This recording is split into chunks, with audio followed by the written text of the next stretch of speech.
Bigay po ng kanina po ang mga mensahe para po sa ating lahat. Palakpakan po natin ang pinaguriang bumbero ng bayan. Palakpakan po natin Councilor Edward Tan.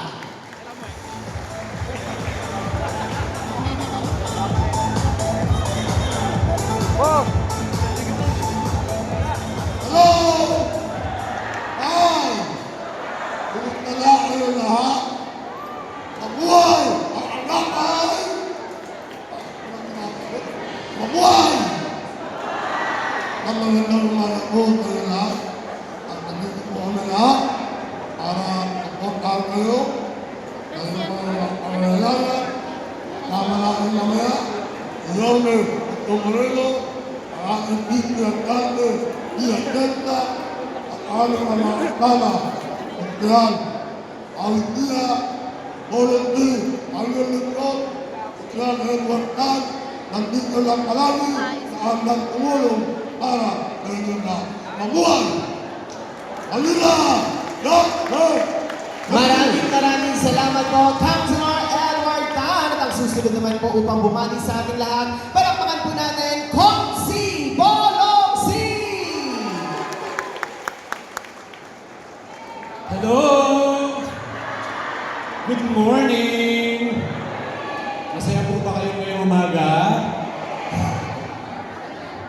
Kumalo bigla.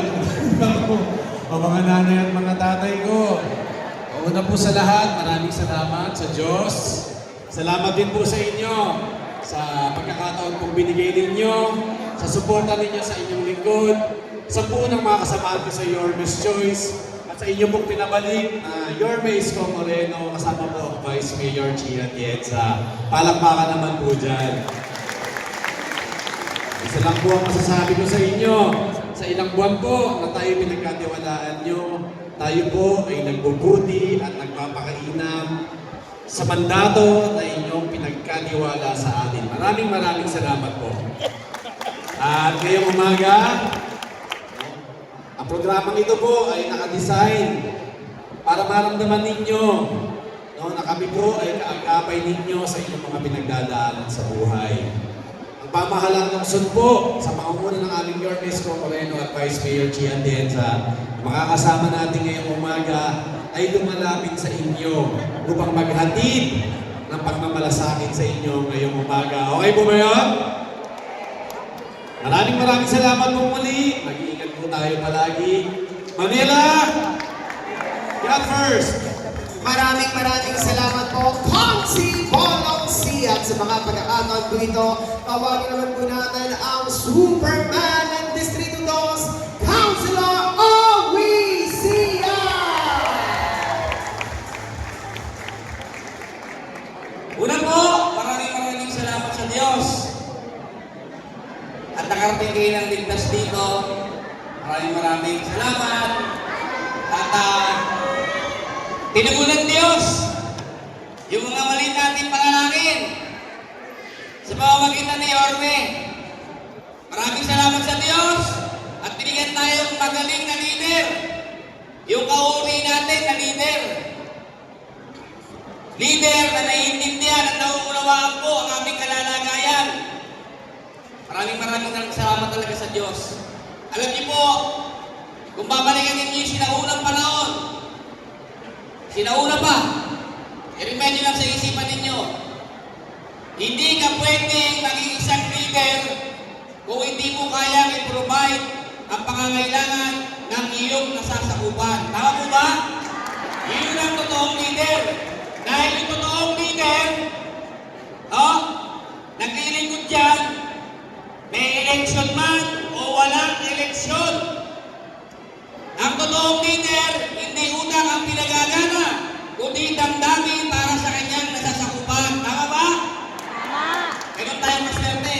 At ganun kayo kagaling.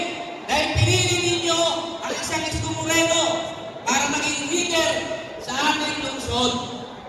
Yung naiintindihan kayo, yung nauunawaan kayo. Kasi yung dinadanas ninyo ay dinanas din niya. Paano kayo tutulungan kung hindi alam ang inyong problema? Kaya, yung nakaraang eleksyon, gusto ko lang kayo i-congratulate. Naglagay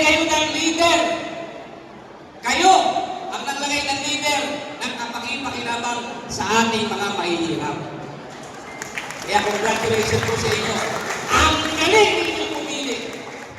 Napakagaling ninyo pumili. Alam na alam ninyo kung sino yung tutulong sa atin. May election man o walang eleksyon. Pag tayo pipili ng lider-lideran lang, kailangan sila muna mauna. Bubusugin na yung sarili nila, payayamanin yung sarili, tsaka ka lang kayo titignan. Yun ang tinatawag na mga traditional politician na naaalala lang kayo pag may eleksyon. Ito, wala pong eleksyon, mga kababayan.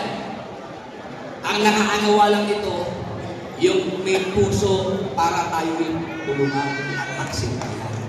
Walang iba yan, hindi? Si Yorme Isko Moreno, katuwang po yung ating Vice Mayor, si Atienza, at kami mga konsehal, Konsehal Edward Tal, Konsehal Bolong C. No, kaya maraming salamat sa Diyos, at maraming salamat sa inyo lahat. Magandang umaga, Manila! God bless! Thank you po! Maraming